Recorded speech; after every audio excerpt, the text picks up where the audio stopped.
Hello everybody, I'm Steve and welcome to Green Side Up. Here in the new Polytunnel today. Got this all dug over this last couple of days. Still haven't even got the bloody doors on yet, but never mind. We're going to get on today with planting, start filling this puppy up, and I'm getting some sweet corn in today. I say it's dug over, it's mostly dug over. Just a bit of bloodfish and bone in the hole. These are grown in root trainers.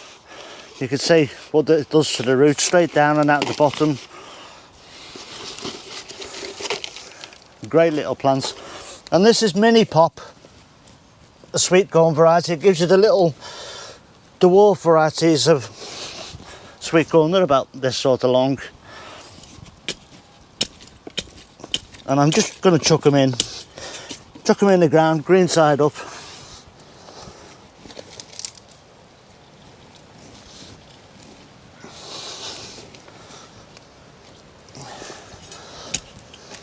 And you want these in a grid fashion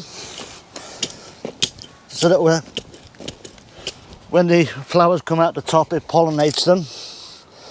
You get much better pollination if you grow them in a grid as opposed to rows. Right, so I've got all those in now. There's about 50 sweet corn there. It's quite a lot really, but they just want a good watering in, and I'm going to keep watering them for a few days. This soil's really dry at the minute, and they'll all pick. Some of them are bending over a little bit, but they'll pick up and grow up straight. Now, sweet corn are a grass, and as such they don't fit into your crop rotation anywhere. You can grow them in the same bed every year, and as they're a grass, nitrogen makes them grow, but also nitrogen can be your enemy.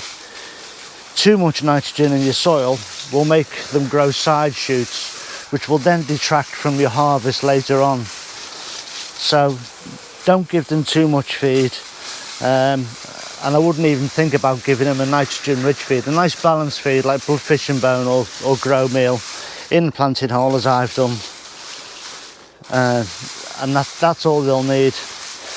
And I'll get these doors on later, and they'll be nice and protected. The wind will stop blowing them over. So there we go, sweet corn mini pop. And the first thing to be planted in the new tunnel. Right, I've just built this nice big structure inside the polytunnel here, connected up the top with the crop bars. Nice big A-frame, and I'm going to plant some French beans down this side, and on the other side, that's over here, I'm going to put some aubergines in to grow up there. So we'll get cracking on with that.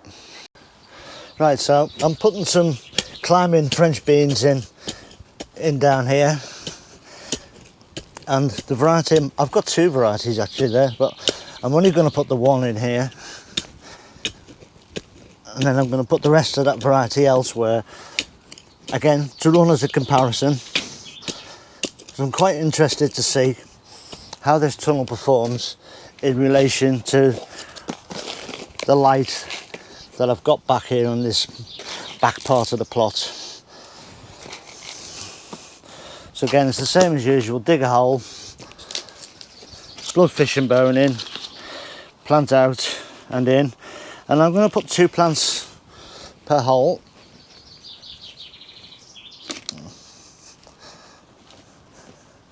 So these are climbing bean cobra.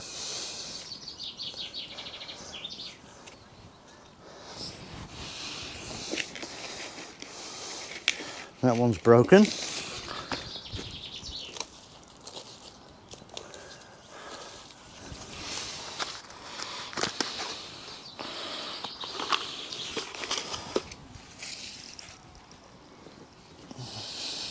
So again, just chuck them in the ground, green side up, as usual.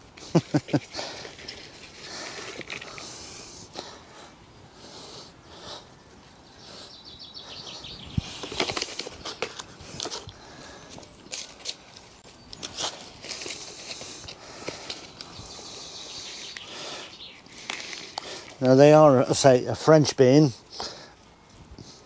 It's funny actually, because I always knew them as Kenya beans when I was much younger, especially in my catering days.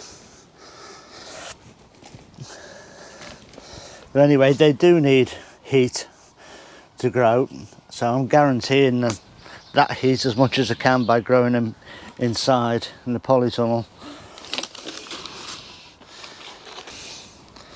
So I've got 3 aubergine plants here, and these were actually grafted plants. At the start of the year, my peppers and aubergines looked abysmal. They were absolutely awful.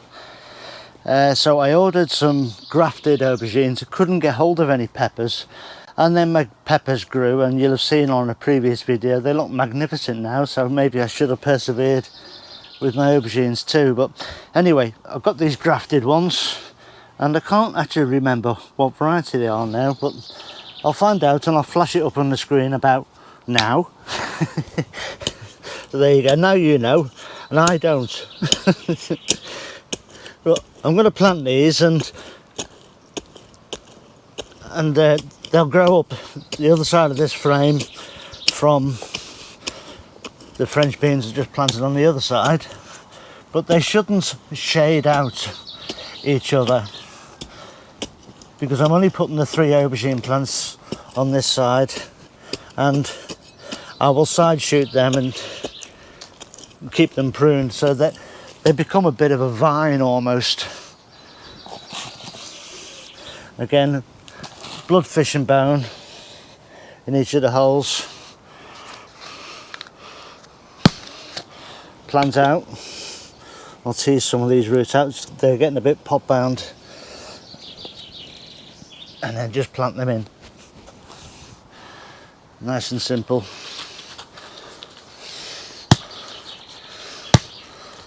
I mean, I've never grown grafted aubergines before, but I know Tony did last year. You have a look at Tony Smith's channel and see what he did last year, and I know he's growing them again this year because he had such good results with them. So I went on his recommendation for where to get these from. Again, I can't remember the name where I got them from, but it'll be on your screen now. God, I love that power. So yeah, these 3 just grow away up here now. Job's a good one.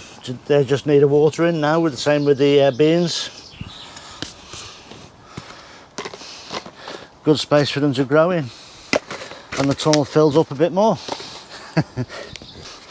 Right, so just a quick watering in now.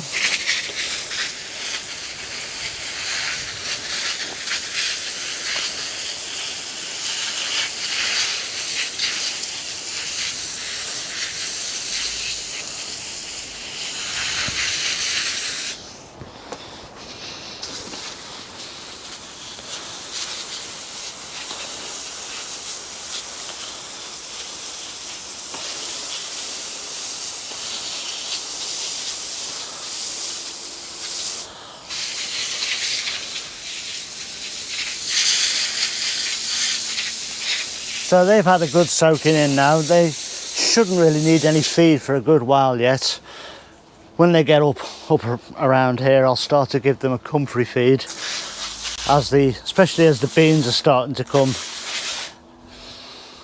just to give the plants a boost and a lift. But I use a comfrey feed high in potash for that. So I'm pretty pleased with that. Only got to finish digging it over this morning. I've got the sweetcorn in, some French beans and some aubergines.